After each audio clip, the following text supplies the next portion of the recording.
Lunes 4 de marzo. Hermanos, una vez más, es un regalo de Dios, es un privilegio el poder compartir el mensaje de la bendita palabra de Dios. Mire, estamos iniciando la primera semana completa, la primera semana laboral ya de este mes de marzo. Y es una bendición, ¿verdad?, el poder compartir el mensaje, el poder unirnos aún en la distancia en una sola fe, como la misma palabra nos lo envía y nos lo pide. Así, hermanos, el Evangelio para hoy está tomado de San Lucas, capítulo 4, versículos del 24 al 30. Doy lectura a la palabra de Dios en el nombre del Padre, del Hijo y del Espíritu Santo. Amén. En aquel tiempo Jesús llegó a Nazaret, entró a la sinagoga y dijo al pueblo: yo les aseguro que nadie es profeta en su tierra. Había ciertamente en Israel muchas viudas en los tiempos de Elías, cuando faltó la lluvia durante 3 años y medio, y hubo un hambre terrible en todo el país. Sin embargo, a ninguna de ellas fue enviado Elías, sino a la viuda de Sarepta en Sidón. Había muchos leprosos en Israel en tiempos del profeta Eliseo. Sin embargo, ninguno de ellos fue curado, sino Naamán, que era de Siria. Al oír esto, todos los que estaban en la sinagoga se llenaron de ira, y levantándose lo sacaron de la ciudad y lo llevaron hasta una barranca del monte, sobre el que estaba construida la ciudad, para despeñarlo. Pero él, pasando por medio de ellos, se alejó de ahí. Hermanos, esta es palabra del Señor. Gloria y honor a ti, Señor Jesús. Continuamos en este tiempo de Cuaresma, y en este tiempo los textos son variados, pero es importante cómo todos ellos van unidos para poder mostrarnos verdaderamente la pasión, muerte y resurrección del Señor. Ahora, el texto de hoy, que es San Lucas capítulo 4, tiene su contexto. Y el contexto comienza desde el versículo 12, donde se nos presenta que el Señor Jesús fue a su tierra Nazaret. Y claro, cuando se nos dice su tierra Nazaret, es porque el Señor ahí había vivido la mayor parte de su vida, ¿verdad? Recordemos que Él nació en Belén, pero luego de la huida a Egipto, cuando ellos regresaron, se quedaron en Nazaret. Y es por eso que a Jesús se le llamó Jesús Nazareno. Pero de acuerdo al Evangelio de Lucas, es el Señor el que llega a su tierra, y llegado el día sábado, el Señor pues va a la sinagoga donde Él pues durante muchos años había participado, ya que claramente pues la ley de Moisés ordenaba que todo judío debía de congregarse, ¿verdad?, en la sinagoga el día de reposo, que era pues el día sábado. El Señor a esa sinagoga, hermanos, había asistido en innumerables ocasiones. Pero ahora el Señor pues ha llegado, y curiosamente ahora ya ha llegado convertido ya en un maestro, porque ahora pues ya tiene discípulos, tiene hombres que le siguen, ¿verdad?, como discípulos, que le han tomado a él como un maestro. Y es interesante cómo ahora a Jesús le están dando ya ese título. Ahora, había una costumbre en las sinagogas, y es que cuando llegaba pues una persona, ¿verdad?, a veces un predicador foráneo o una persona que tenía algún cierto de autoridad, le entregaban o le daban a leer el texto de ese día.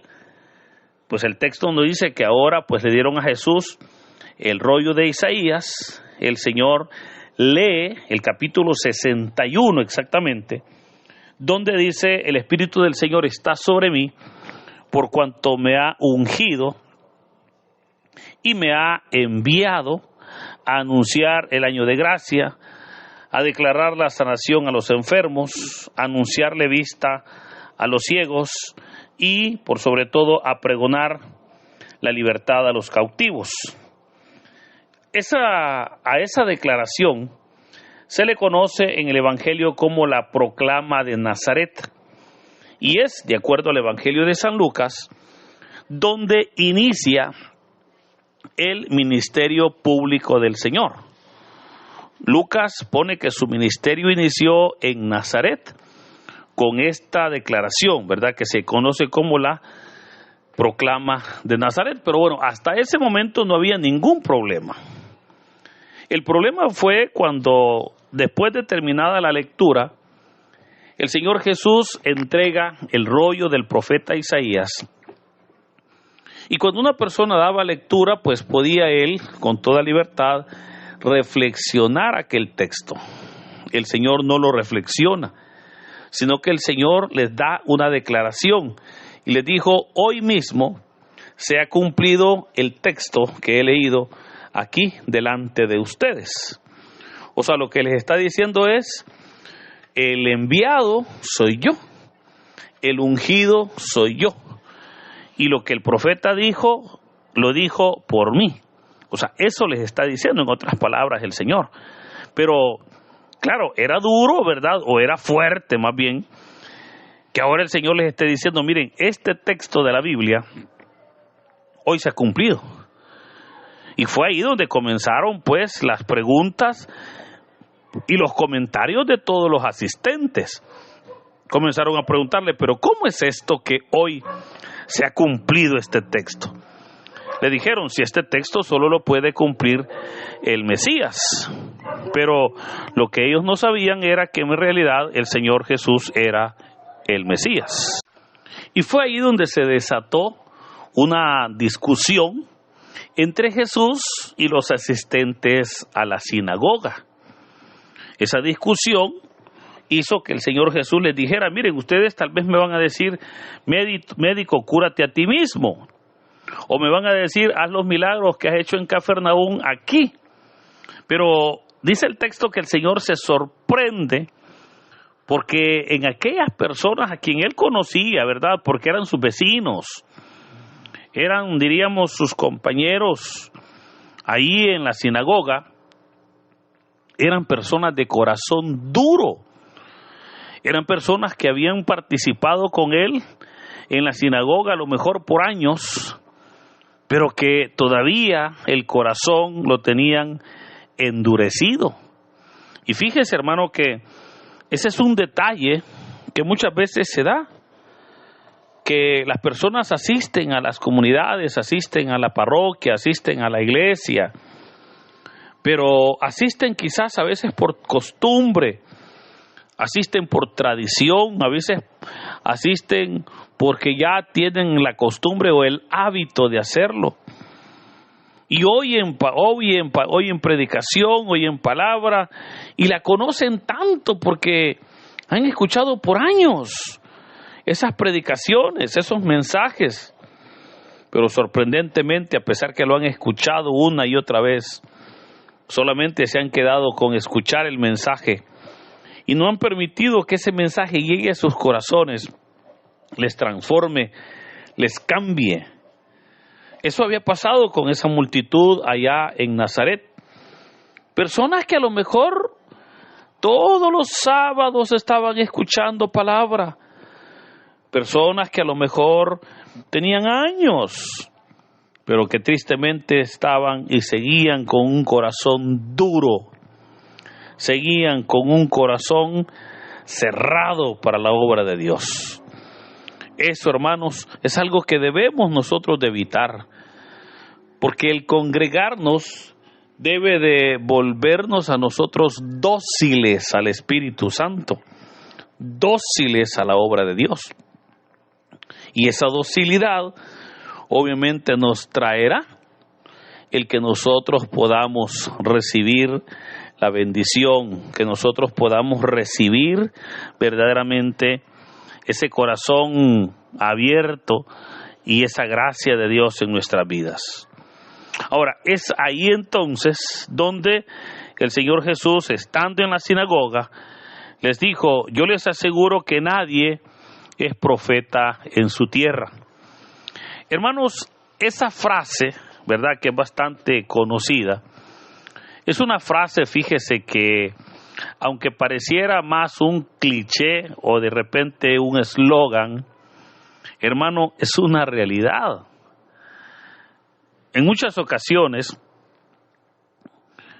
cuando le servimos a Dios, nos damos cuenta que en otros lugares, pues mucha gente a uno lo recibe muy bien, personas a quienes les hemos podido ayudar o les ayudamos, y son personas muy agradecidas, ¿verdad?, que hacen comentarios pues muy bonitos, ¿verdad?, que fortalecen y que obviamente animan a seguir adelante. Pero, hermano, curiosamente, nadie es profeta en su tierra. Ahora, esa realidad, al principio, cuando de repente uno busca la aceptación de los demás, es ahí donde esa realidad afecta. Porque uno a veces busca la aceptación de la familia, busca la aceptación de los vecinos, ¿verdad?, de los amigos, pero se da cuenta que nadie es profeta en su tierra. Y que para poder trabajar, para poder servir, es mejor hacerlo en otro lugar, en otro lado, con otras personas, pero no a veces con los suyos, porque ahí es donde tristemente no va a encontrar fe.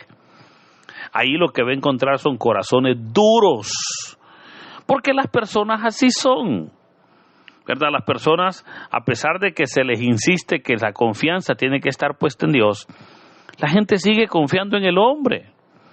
La gente sigue confiando, ¿verdad?, en la misericordia de Dios, en el derramamiento de la presencia de Dios con nosotros. Pero es aquí, hermanos, donde es importante que nosotros podamos entonces comprender que la dureza de corazón nos aparta de las bendiciones, pero un corazón dócil, contrito y humillado nos acerca las bendiciones de Dios. Ahora, el Señor entonces pone dos ejemplos de esa dureza de corazón y por supuesto el no aprovechamiento de la fe, y les pone dos ejemplos en los cuales se dio la presencia de Dios, pero en otras personas y no en los israelitas. Mire que les dijo, había ciertamente en Israel muchas viudas en los tiempos de Elías. Nos manda al libro de los Reyes, cuando se nos hace ver que faltó la lluvia, ¿verdad?, dado que Elías había cerrado las puertas de los cielos en amonestación al rey Acab y a su esposa Jezabel. Pero fue en ese momento donde durante 3 años y medio que duró esa sequía, vemos cómo Elías no padeció, porque el Señor le ordena que se vaya para la ciudad de Sarepta en la región de Sidón, y estando allá que busque a una viuda, quien le mantendrá o le alimentará por 3 años.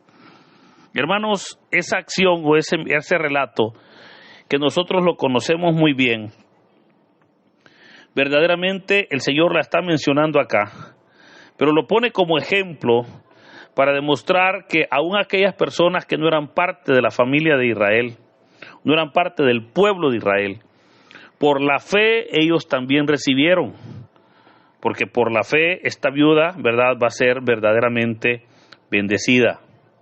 Pero luego el Señor va a hablar de otro relato, cuando le dice que había también muchos leprosos en Israel en tiempos del profeta Eliseo. Sin embargo, ninguno de ellos fue curado, sino Naamán, que era de Siria.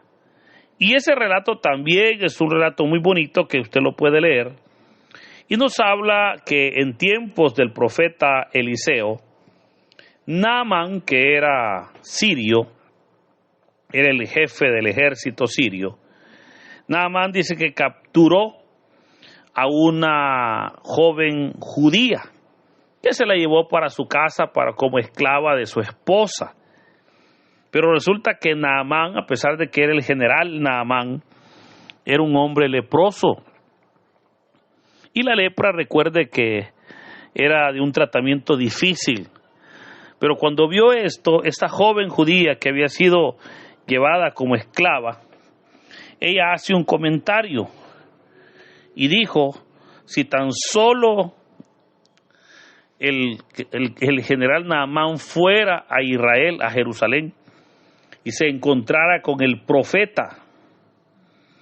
Y obviamente pues él escucha, va a buscar a Eliseo. Ahí está en el capítulo 5 pues toda la historia, ¿verdad? Pero finalmente, por la obediencia, por la fe, por la entrega de Eliseo, de Naamán y los suyos, es sanado.